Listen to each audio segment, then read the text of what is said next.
binibigay. Senyor Francisco! Senyor Francisco! ¿Por qué binibinigay? Hay una carta de la Rey de España. May liham galing sa hari ng Espanya? Sí, señor. Se dice que es una buena noticia. Sandali. Paano natutong mag-Espanyol ng isang Indyong katulad mo? Sa Google Translate, saka sa Duolingo. Kagagaling ko lang kasi, senyor, sa libro ng Noli Me Tangere. Kasi kahanto pa din si Ginoong Fidel. Tapos, kausap ko rin doon kanina si Ginoong Ibarra saka si Maria Clara. Kasi senyor, hindi na ako makabalik-balik sa librong yun.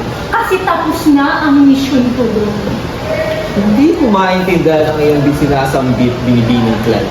Tila ba ikaw ay wala na sa katinuan? Basta senyor, buksan mo na lang po iyang diha. Isa raw yan magandang balita. Uy. Ano ito? Lesson plan? Oo, senyor, yung nga pong bameran. Ba't po kayo magagalit sa akin? At ano ito? Project-based learning approach? Oh, si senyor, iyan daw po yung makabagong pamamaraan ng pagtuturo kung saan yung guro nagbibigay ng isang tanong o problema at kailangan iyong bigyan ng solusyon ng mga estudyante para bang yung leksyon kinokonekta nila sa totoong nangyayari sa paligid nila. Mas epektibo raw kasi senyor kapag ganung paraan ng pagtuturo. At paano mo naman nalaman ng mga bagay na ito? Siyempre, senyor, tinuro sa amin yan ng kolehiyo ni Mang Bunyi. At saka ako yung gumawa nun. Ano ka mo? Senyor, nabasa ko yun sa mga pahayagan kanina. Mahilig din palang magbasa ang isang Indyong katulad mo. Nakapatuloy. O sige, maaari mo bang ipaliwanag sa akin to? Walang problema, senyor. Ako ba ang hinamon mo?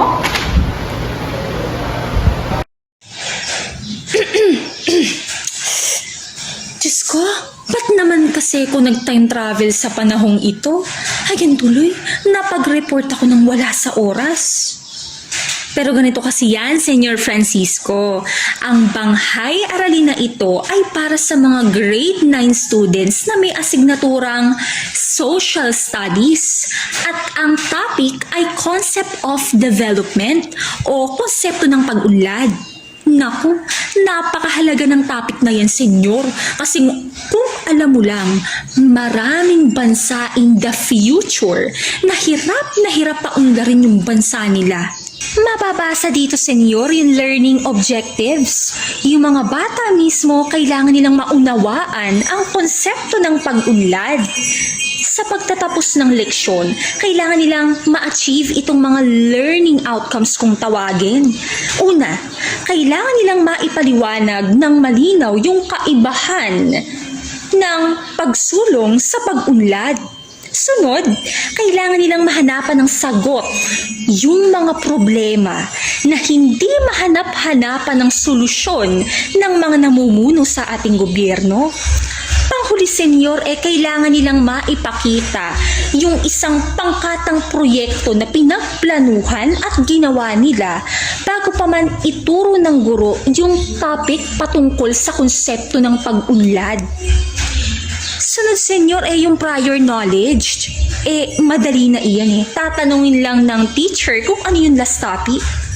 Sa teaching aid, sa tingin ko, senyor, kailangan ng wakasan ng pagiging makaluma ng mga guro sa panahong ito. At yun din kasi yung pinunta ko dito I have to change the learning approach of the students as well as yung approach ng teacher pagdating sa pagtuturo. Never mind. Basta iyan yung listahan, senyor. Papasahin ko pa ba? Hindi na, ang haba Advanced preparation na tayo. Sa advanced preparation naman ni teacher, since ito ay may approach na project-based learning, syempre magbibigay siya ng gawain, ng problema na kailangang matuklasan o bigyang solusyon ng mga estudyante para sila ditong mga investigador na Para lubos na maintindihan yung buong kaso o krimen, kailangan nilang mangalap ng mga impormasyon o bumuo ng hypothesis. Siyempre may PowerPoint, may rubric at open-ended questions. Iyan, senyor, yung mga tanong na mas makapagpapalalim ng mga pinag-aralan nila. Itong banghay-aralin nga na ito, senyor, na may project-based learning approach, maraming kakayahang mahuhubog daw dito sa mga estudyante, gaya ng critical at creative thinking skills. Nababasa ko nga dito, senyor, unang-una, makakapukaw daw to ng interes sa mga estudyante pagdating sa pag-aaral ng konsepto ng pag-unlad. Pangalawa, matututo daw dito ang batang magrason o magdepensa ng sagot. Pangatlo, maipapaunawa o maipapaliwanag nila yung kanilang mga ideya sa kanilang mga kamag-aral. Pang-apat, maaanalisa nila yung mga problemang nangyayari sa paligid nila. Kumbaga pa dito, senyor, naiko-connecta nila sa outside world, ganun. Hindi sila nakakahon sa isang lugar. Dito, makikita nila na yung pinag-aaralan nila na topic nararanasan nila mismo sa lipunan nila. And last but not the least, senyor, dito sa last bullet na to, reflecting from experience. Sabi nga ho, senyor, ng kilala kong psychologist at American philosopher na si John Dewey, ang bata natututo sa mga bagay-bagay kung ito ay kanyang nararanasan. Learning by doing. Ibig sabihin lang yan, senyor. Mas longer ang knowledge retention, mas deeper ang comprehension kapag kinamitan natin ito ng project-based learning approach. Ito na nga, senyor. Itong banghay-aralin na ito ay merong 5 phases o 5 yugto. Sa phase 1, basta dyan ipapakilala yung bagong leksyon sa araw na iyon. Sa phase 2, daloy na ito ng talakayan. Kailangan magkaroon dyan ng debate kasi dyan dapat makikita yung galing ng bata sa pag-iisip at pagrarason. Sa phase 3, diyan na, senyor, ipepresenta yung proyekto ng mga bata. Sa phase 4, dito na yung sinabi ko kanina na open-ended questions.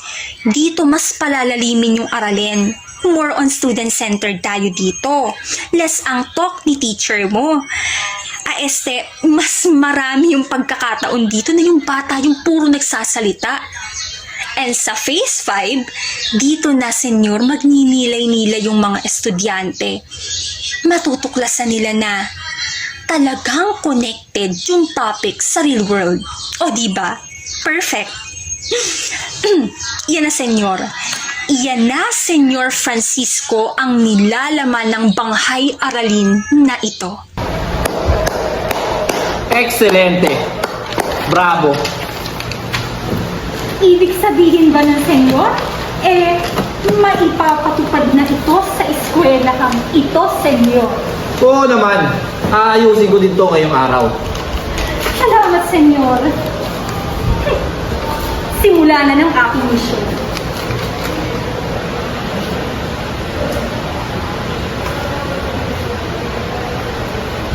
Ano ba? Ano ba ginagawa mo? Ano ginawa mo? Pulutin mo. Ayoko. Pulutin mo. Ayoko. Pulutin mo. Todos ustedes campeones! Magsialis kayo ng upo! Nagdadabog ka ba, Lavinia? Di ba, Miss Minching? Si Sarah po kasi. Bakit ako? Ayusin mo yung bumukod ang buka-buka ka. Pasensya na po, Miss Minching. Ngayon, maglabas kayo ng inyong kwaderno at kopyahin niyo ang isusulat ko sa pizarra. Naintindihan ba? Naintindihan ko, ma'am.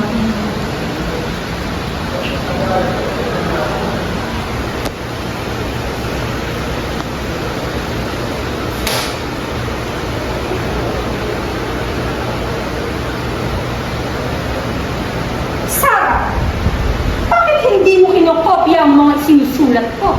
Maraming salamat po, Miss Pinji, pero hindi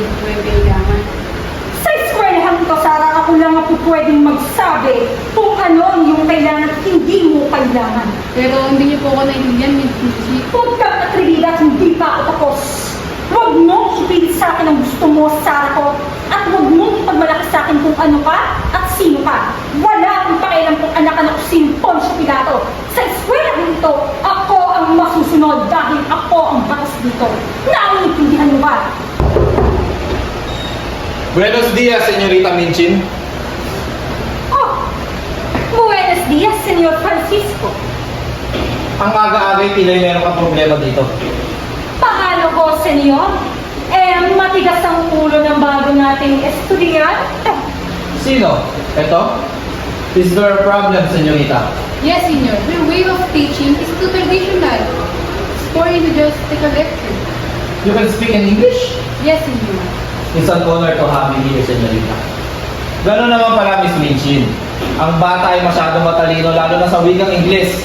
Kailangan niya ng bagong paraan ng pagkatuto. Sakto, mayroong dalang bihang galing Espanya na tiyak na makakatulong sa'yo. Liha, galing Espanya.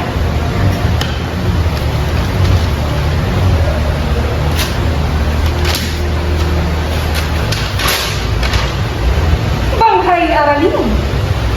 May ipapatupad mo ba ito sa susunod na araw, Senyorita Minchin? Es facile. Madali lang ito, Senyor Francisco.